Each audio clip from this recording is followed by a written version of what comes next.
Welcome down to my 9-foot homemade oak bar. Pour yourself a cold one. You are listening to Bucs in the Basement. My name's Chris, and Craig here is the biggest Pirates fan you'll ever meet. Let's talk Pirates baseball now. Welcome to Bucs in the Basement. Now I see the changes in this town. They change, they say one thing, but then the next day it's different. They change, but they don't know what they want. All they do is change. Going left, going right, travel day, travel night. That's where we'll go. No excuses, no goodbyes, no one cries, no more lies. We'll never know.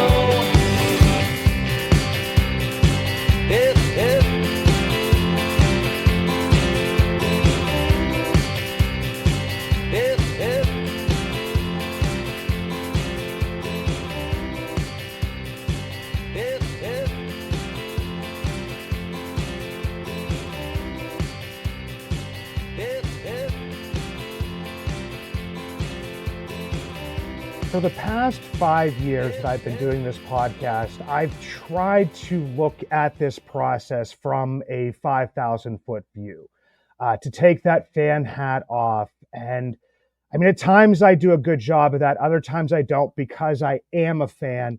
So I've called back somebody who I spoke with just prior to, it would be year 3 of the rebuild, somebody who has a history of building and rebuilding teams from nothing personal, with David Samson at David P. Samson.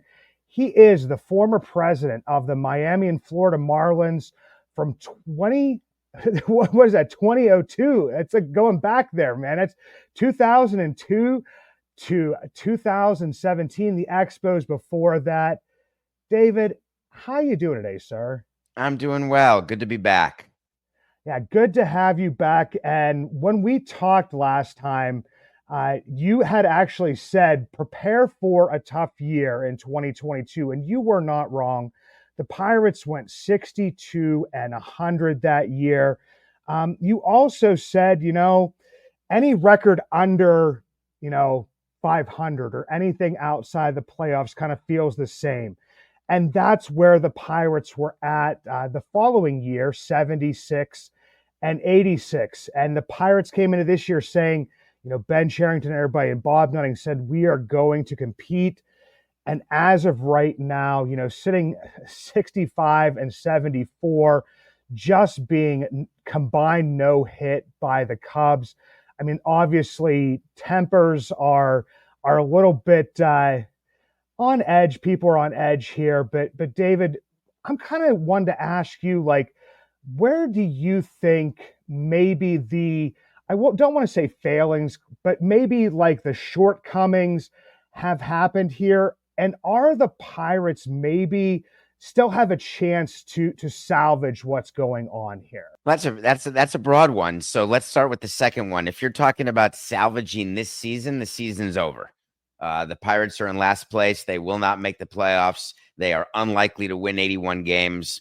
It is very likely to result in a managerial change and all-around disappointment from top to bottom in the organization for both the players and the fans. And the question is, what happened? And my answer, I'll start simply and say it's baseball. The Central Division was a division where there is not one person who thought that the Brewers would be running away with this division. And it was supposed to be a far more competitive division. And the irony is that it's not a competitive division at all. The Brewers have run away with it. The Cubs signed, a new manager and took him from Milwaukee and ended up, being mediocre, and they've played well of late. The Pirates attempted and have attempted under Ben Cherington to build towards something. And the question that we should be talking about is, are they building toward anything actually right now? And my answer is no, they're in a terrible position because they're in the middle. And we've talked about this. You either have to be really bad or really good. The good news is that obviously you have Paul Skeens, an anchor for a rotation, but you've wasted a full year of him with this year, and that makes next year even more important. Yeah, and I guess it was a very broad question. And this year, I mean, I mean, in the hope of hopes, you would want to salvage it, but it would almost be like uh, you had kind of said the last time I went back and listened to the interview. For anybody that doesn't, that was back on, I believe it was February 1st of 2022. Go to, the bucsinthebasement.com to listen to that. And it was kind of like, if the Pirates don't get to 81 games or 81 wins in 2023, there's an obvious problem. Did take, a step forward, did get, 14 more wins. But like I said, we are pretty much right about in the same spot that we were last year. And you're talking about that building piece. You also had kind of said you don't build to win through free agency. You complement your existing talent pool and you fill that with kind of like, free agents to fill those holes from the outside.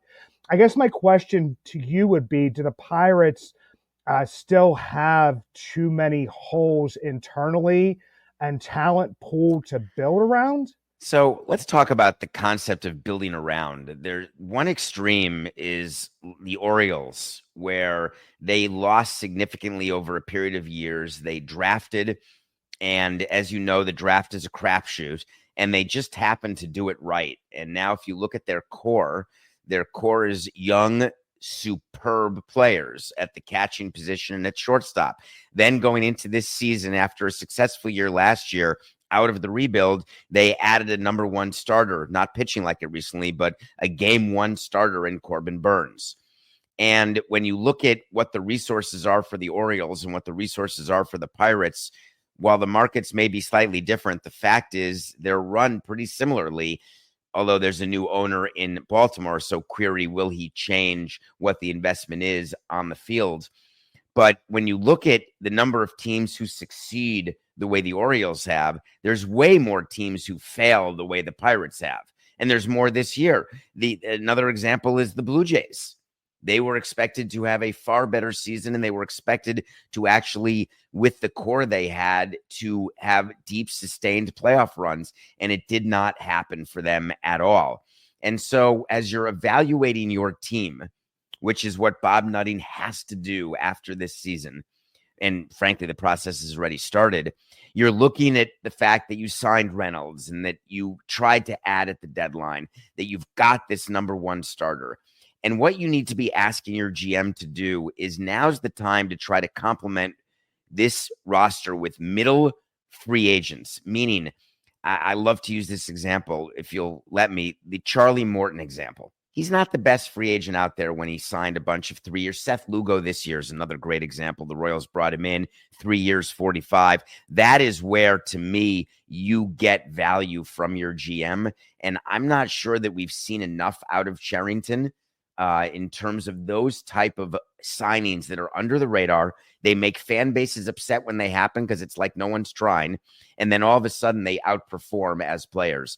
And I think Pittsburgh has another chance to do this over the next 2 years, because until Skeens, assuming he stays healthy, until he starts getting expensive, having him perform the way he's performing means you got to try to win around him now.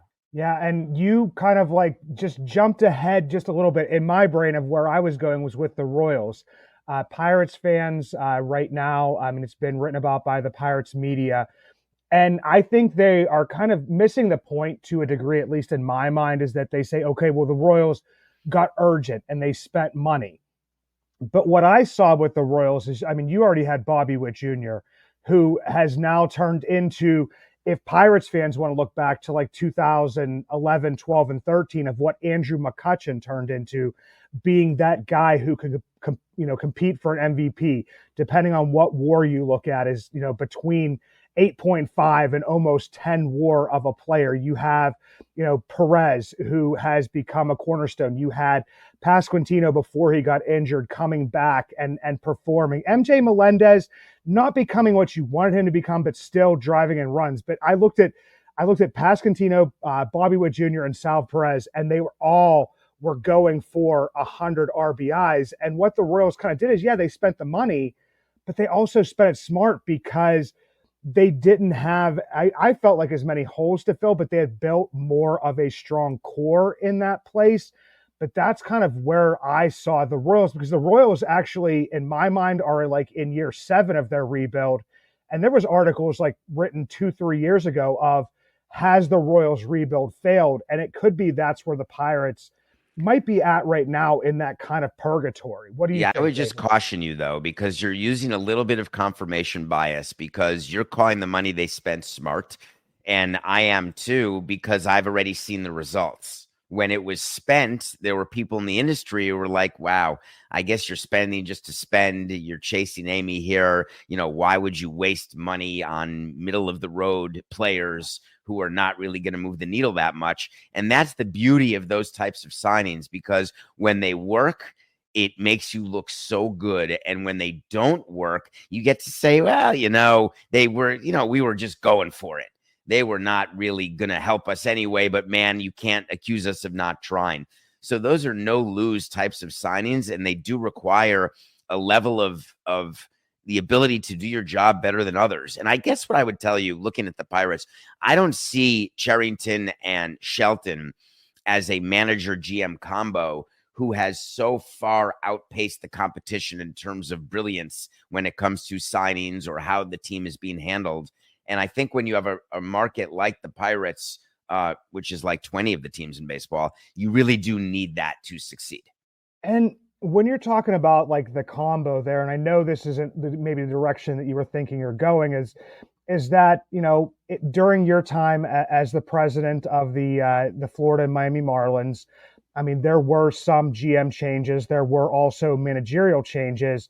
Way more managerial than GM. Yes. And that's where I'm kind of wondering is in this instance, I don't see it as a package deal.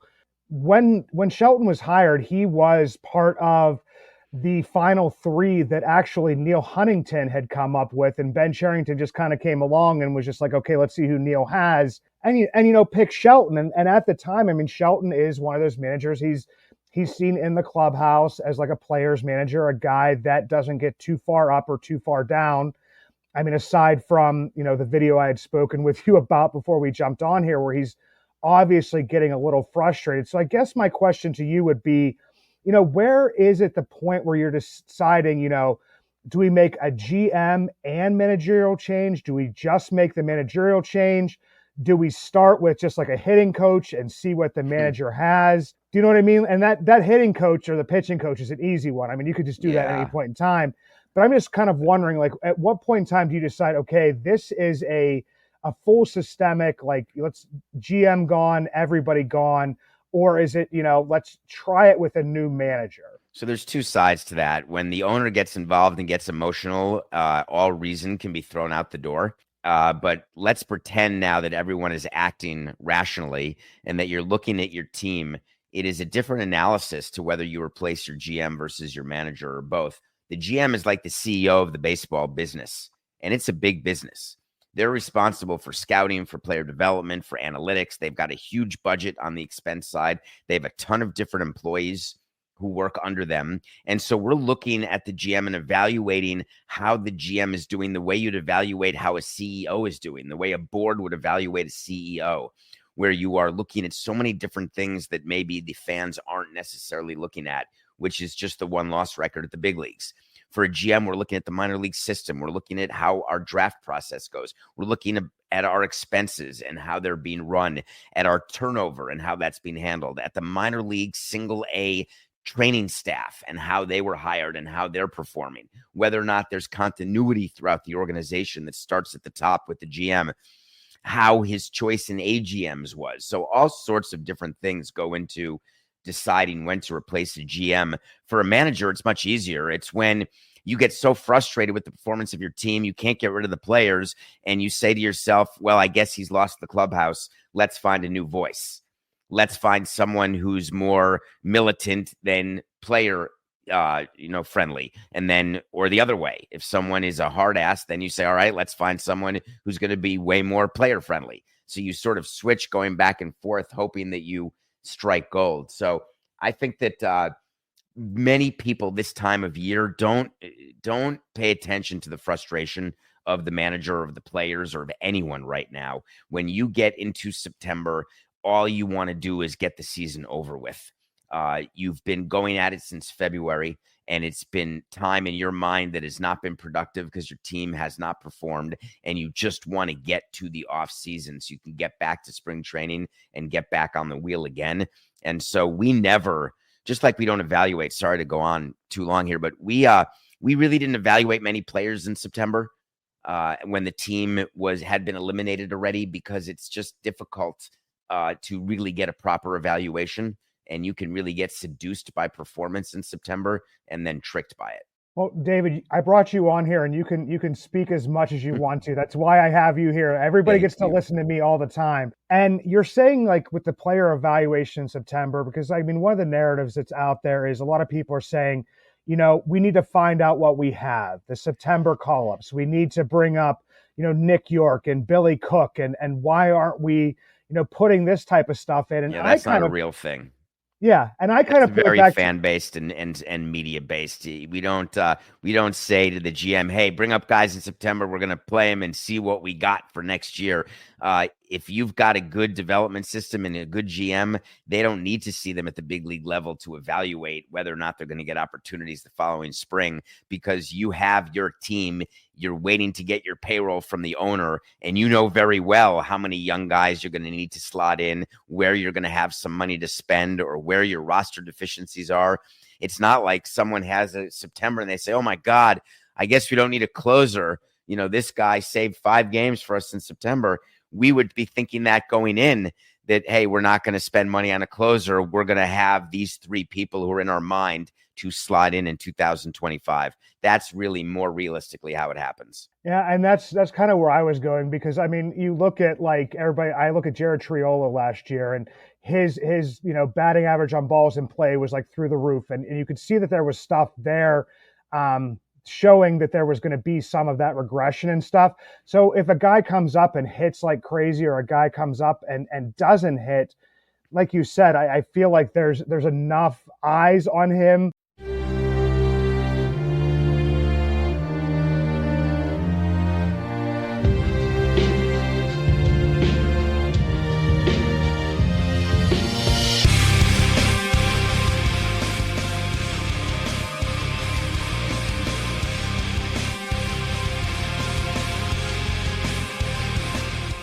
If Derek Shelton goes, and if Cherington and Bob Nutting and even, like, Travis Williams as president, would be tasked with, hiring a new manager, my question would kind of be, it's just where my brain goes, and there might not be a concrete answer, is that, Cherington is kind of getting on a little bit of the hot seat here because he's this far in. There hasn't been successes. Brought in a new amateur scouting director, just fired the international scouting director. There's been all kinds of these different changes. So my question would be, is like, what type of manager, would look at taking a job that maybe doesn't have like a ton of certainty to it? There's only 30. So that's another funny concept. People would say that in Miami, who's ever going to be your manager? All you do is fire them. Meanwhile, we had everyone calling, "Hey, we'll be the manager. We'll be the manager." It's like a young player. "Oh, no one will want to play for you." Of course they do, because they want opportunity at the big league level, no matter what the uniform is, no matter what the city is. So that's funny that people say, "Oh, you've got no state tax, then everyone will play for you. Oh, you live in a place with great state tax in Pittsburgh. Who's going to want to be in Pittsburgh?" Players do not think that way. Once in a while there's someone who may, but the 99.9% of people don't look at it that way. And when it comes to managers, what you count on as a good owner and president is, hey, give me a list. Our owner didn't necessarily operate that way. He had his own ideas if we wanted, but I've always thought it was preferable. We had an opportunity, and I tell this story not often enough. Our GM wanted to hire Joe Madden before he ever became a manager at all. And we said no. And I say we because I'm being nice, said no. But, we wanted someone with experience. We wanted someone with a name. We wanted someone we knew. And you really need to understand that, A, the managerial role has changed. It is much more robotic than it used to be. Lineups are done in conjunction with the front office, if not by the front office. All moves are discussed before a game. There's not as much latitude that the manager has. The real role of a manager now is to be that conduit to the front office and to the clubhouse with the players. So you need a really good communicator, and you need someone who can build trust both up and down the ladder inside an organization. So it's a little different now than it has been. And I would ask my GM to come up with a list of both established and up and coming people in the game who they felt we would be able to work with. And the tough part here is that if it would go up to the next level of GM, I know Pirates fans are a little bit worried that, if a new GM would come in here, that it would be the sign or the signal of a new rebuild, because they would want to put, their own stamp on type of the situation. Is that a realistic fear? But we've seen other times where what GMs... are people afraid of? I'm sorry to interrupt you. This drove me crazy. I can't believe you're doing a fire sale with the Marlins. And I would say, but we suck. I literally don't understand when a fan would say to me, we can't do a rebuild now. You mean what? Rebuilding off a 75-win team that you're breaking up the Yankees of 1927? What exactly? And I'm not being defensive. I'm being serious here. What is it that Pirates fans are scared of? That you're only going to win 60 games instead of 75 games? Or that maybe with a new group of young people, you could win 85 games on the way to 95 games? Yeah, and the other part of this is that, I mean, there's other GMs that have come in to have almost been like the closers, the ones that know how and who to identify as maybe making this more of a retool or I know no GM or no president or no whatever likes to say the word rebuild. Charrington has called this a build the entire time. But I guess just a last couple questions that I had that kind of popped into my head here is that we talk about, building that team and that, adding just those little bit of free agents towards the end, kind of whatever Charrington called this build and rebuild. The Pirates have focused so much on pitching. And during one of the last few episodes here, I looked back and we've really only drafted, 2 college bats very high. We've drafted just now, with Tamar Johnson and Connor Griffin, just a couple of very high end, talented high school players.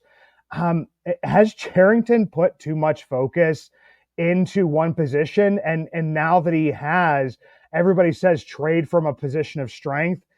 I'm just kind of wondering, has there been, just maybe too much focus in one area? You're talking to a guy who is about pitching, speed, and defense, and you can never have enough pitching because pitchers get hurt, and now more than ever, well, it sort of is the same as when I was in the game for all those years. You need depth, and you have to be able to withstand injuries. Bats, they come and they go. They're hot and they're cold. It's hard to get sustained greatness anywhere, but it's just hard to find pitching. So we've had GMs try to tell us, hey, we're going to draft only pitchers. Nobody drafts by need. Keep that in mind. It's not like the NFL in that way. You draft, PA always. It's best player available. And it doesn't matter. People sometimes criticize, we've got 5 second basemen in our organization. It is, so what? Give me 6 if the 6th one is going to be great. And we'll make trades. We'll change positions. Especially now, you see players changing positions all the time. They go from shortstop to center field to third base. Jazz gets traded to the Yankees. He starts at third base 2 days later. Never played there. And we used to say, we got to give a guy 50 games in the minor leagues to get settled in a new position. It's really not the case anymore. You just put him out there. So I don't believe it is a fair criticism to look at a regime and say, oh, they're too pitching heavy or they're too position player heavy. I think it is fair to evaluate a regime based on the results of the draft. How many players are we getting to the big leagues? What have been the results of trades? And you don't look at that within the first year. That's over a period of multiple years that you can evaluate trades. So that was what we tried to do. And sometimes owners just lose patience and they need short-term gratification, which is how managers get fired. Yeah, and I just kind of looking at everything as a whole, and to kind of put maybe a bow on this to a degree, is you're basically saying, and I don't want to, paraphrase it, but just asking it back to you, is that, looking and evaluating and seeing where those holes are, nobody's kind of job on the field is safe, and trying to go for the middle of the road, maybe not sexy guys. I'm not feeling so good about this offseason, though, David. I'm really not. I hear you, but what you're saying is that you're not feeling good about the ability of your front office to make decisions that are good, responsible, and that work. And I don't blame you. There's why would fans of many teams believe that their front office has the ability to do it when the results have not been there? And I don't know what to tell you. It's funny. Look at Seattle. They made it to the playoffs for the first time. They broke that huge streak. And now the manager's fired. They want the GM fired because they didn't build on that. They didn't make it back to the playoffs. Or the Marlins kept firing people when they made the playoffs in COVID, and then last year, and then got rid of their GM. And now they're taking another step backwards. But were they forwards last year? But wait, they did well in one-run games, and that wasn't sustainable. Everyone's got an excuse for why there's not consistent winning. But everyone complains when there's consistent losing and wants to play the blame game. I totally get it. But our job in the front office is always to take a step back, because fans are on top of it. And some owners are too. And you can't get perspective when you're staring 1 inch away from a painting. You've got to take a step back. And I would just encourage Pirates fans. I know there's so much when Nothing Personal was live in Pittsburgh. It was sometime in April or May. I came to do a show, and we were talking about the Pirates and Bob Nutting and the frustration that people have over him. I get it. I really do. But what makes you think that a new owner will come in and all of a sudden be the panacea for your franchise? I just don't think that causal relationship exists, but we'll find out. Yeah, we definitely will. And unless I hit like the lottery at some point in time in here for, hundreds of billions of dollars and take on the team. And even at that point, we've seen, a fan run team in the Mets not have success in that aspect of spending, just basically, collecting maybe some of your favorite players and different stuff. But It's David, a great example. Yeah, David, this has been a great conversation, and you let me get some of the fan stuff off my chest, maybe put it in perspective a little bit. For those of you that don't, definitely go listen to Nothing Personal with David Samson. Follow him. And David, you are a very responsive person. I will say that. I appreciate that about you, is that I said, hey, I want to talk about Ben Cherington again. And your first response was, let's do it. So I'm glad that you came back on here. And I hope everybody enjoyed listening to this. I think you should keep going. It's not easy to do what you do and to have a microphone in front of you. And when that red light goes on, most people get scared. And I love that you embrace it. And I'm always happy to help. And thanks for having me on. Absolutely. If